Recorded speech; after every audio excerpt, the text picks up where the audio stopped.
And yes, Donald Trump has done it again. He has refused to bow down as he doubles down. US President Donald Trump has increased the global tariffs he imposed yesterday from 10% to 15%. In a Truth Social post, Trump announced that the 15% worldwide tariff will be effected immediately on countries, many of which have been ripping the US off for decades. This is the maximum limit allowed by Section 122, using which Trump has imposed these fresh levies after the Supreme Court verdict. And even as India is still in the process to decode what this really means, so far as we understand that global tariffs have been increased by Donald Trump from 10% to 15%, but for India, it remains status quo at 18%.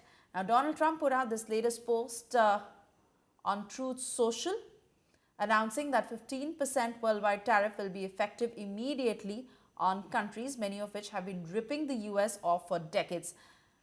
Let me take this to my colleague Pranay, now joining us on the phone line. Pranay, to really understand what this means for India.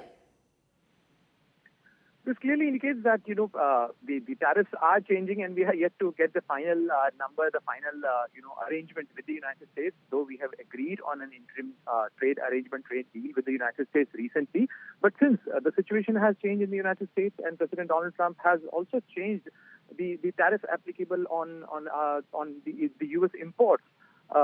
In last 24 hours, it has become from 10% to now 15%. So therefore, we have to wait for the clarity in the notification issued by the U.S. government. But clearly, if you see the calculation, and just a while ago when Siddharth was also mentioning that this will come down to largely around 18%.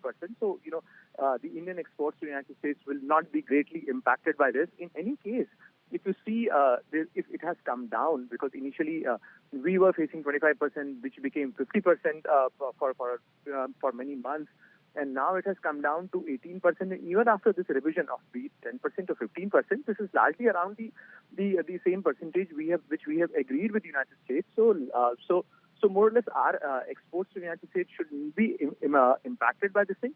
But the larger issue remains that why President Donald Trump decided to change the tariff rates, because largely there are two aspects to it. One, he wanted to show politically that he is going to continue with his tariff policy. Another thing is the refund policy, because after this court ruling, now this is going to open the Pandora's box and complications for the U.S. administration, because the U.S. Supreme Court opinion is largely silent on the refund issue. So if the very basis of the tariff was nullified by the U.S. Supreme Court, then what will happen to the tariff collected by the Trump administration or the U.S. government, and will there be litigations? And therefore, I think President Donald Trump has decided to raise from 10% to 15%, just to accommodate, the tariffs he has already collected, and to give it a legal cover, a constitutional cover, because he has used the constitutional authority vested in the president's office. And he indicated yesterday as well that he has other options as well. Meanwhile, Suresha, that the Lindsey Graham bill is also in work. That is also being moved by in the U.S. Congress, and in fact that has bipartisan support as well. Some of the Democrat congressmen are also supporting that bill. So we have to wait for that, because this President Trump could see it coming, and therefore the move to get the legal cover for the Trump tariffs are also being worked out. And if you see the last sentence of President Donald Trump's social media post, there he indicates that till the time he ensures that there is a legal cover, there is a constitutional validity of his term, he is using the provisions of the Trade Act 1974 and its provision of Section 122 to implement the 15% of tariffs. All right, Pranay. Many thanks for getting us those details.